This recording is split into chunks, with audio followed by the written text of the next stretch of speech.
O segundo vídeo aí a respeito do módulo de heresiologia, ainda falando sobre a questão do espiritismo, uma parte aí prática para você conhecer como é a ação desta religião, e aí você também está se defendendo biblicamente, porque a Bíblia, a palavra de Deus, ela é a verdade plena. Amém?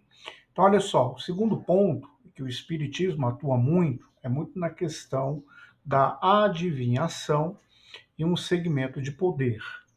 E aí, deixa eu lhe falar, se nós pegarmos aí lá no Jardim do Éden, quando a serpente enganou a Eva, a serpente ela usou uma estratégia de bater ali uma conversa, um ataque na mente da Eva, a respeito de meias verdades e meias mentiras. Então, o discurso do espiritismo quanto das seitas, eles não vão usar aí 100% de mentira. Então, por exemplo, um engano. O engano, se você observar, ele é muito parecido com aquilo que é real, ok? Então, um falso é muito parecido com o real.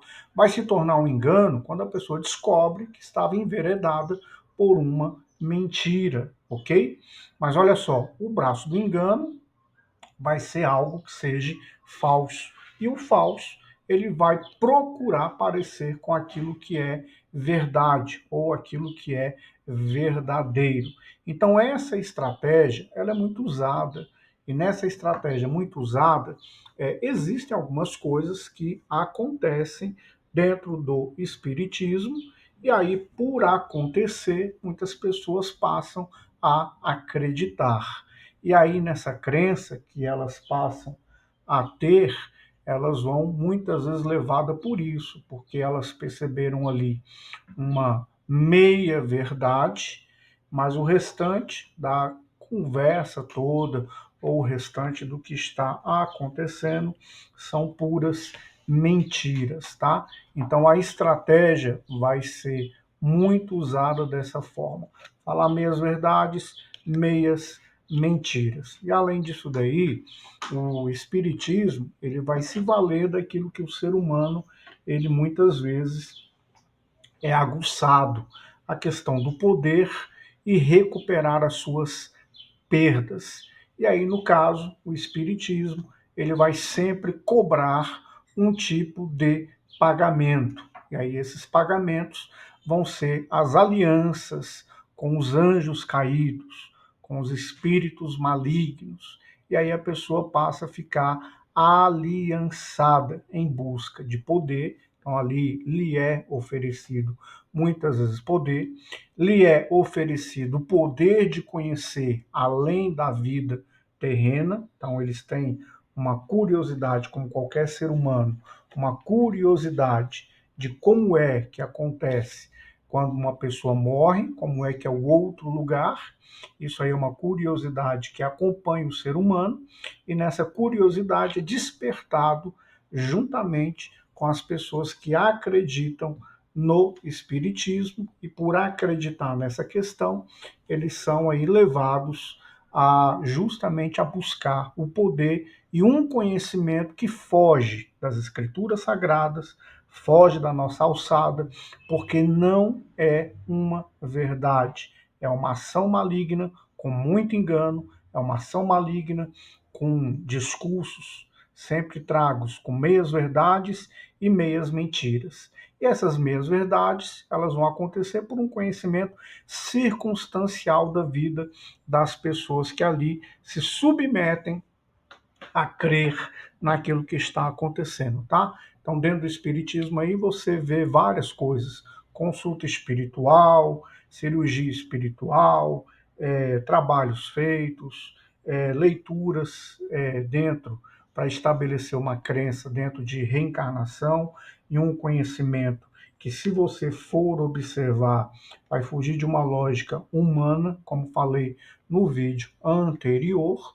E essa lógica humana que eles vão trabalhar, justamente isso aí, a questão de reencarnação, a pessoa tem que mudar, tem que pagar o que fez na vida passada e por aí vai. Então são situações aonde as pessoas fragilizadas ou por conta da perda de um parente querido, humanamente falando, ou por conta da pessoa perdeu algo e vai se valer aí dessas famosas consultas espirituais com o caráter aí do espiritismo, tá? Consultar os mortos, adivinhação, querer descobrir o futuro e por aí vai. E aí muita gente enganada por conta justamente disso, meias verdades, meias mentiras. Para a gente finalizar, algumas coisas que acontecem que muitas vezes são aí produzidos pelos espíritos malignos. Então, aquilo que tem muitas vezes uma aparência de uma bênção, uma aparência de uma restituição, uma aparência de um milagre, na verdade, a pessoa está sendo enganada sobre tudo que está acontecendo, tá bom?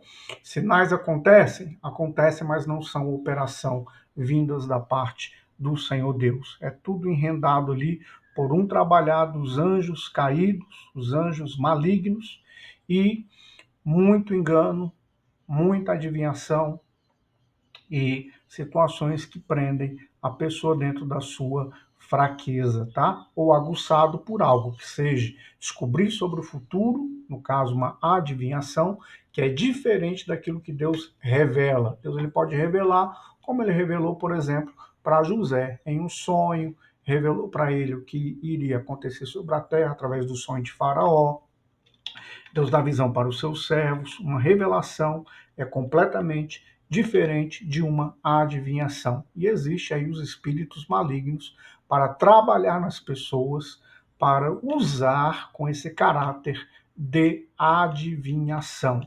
Esse espírito de adivinhação, como disse aqui, vou frisar mais uma vez, vai acertar metade das coisas, 30%, 40%, 10%, vai errar, porque somente o Senhor Deus conhece o futuro na sua plenitude. Somente o Senhor Deus. E somente Ele pode tanto determinar, somente Ele pode intervir numa mudança, porque Ele é Senhor, porque Ele é Deus. Amém? Deus te abençoe em nome de Jesus.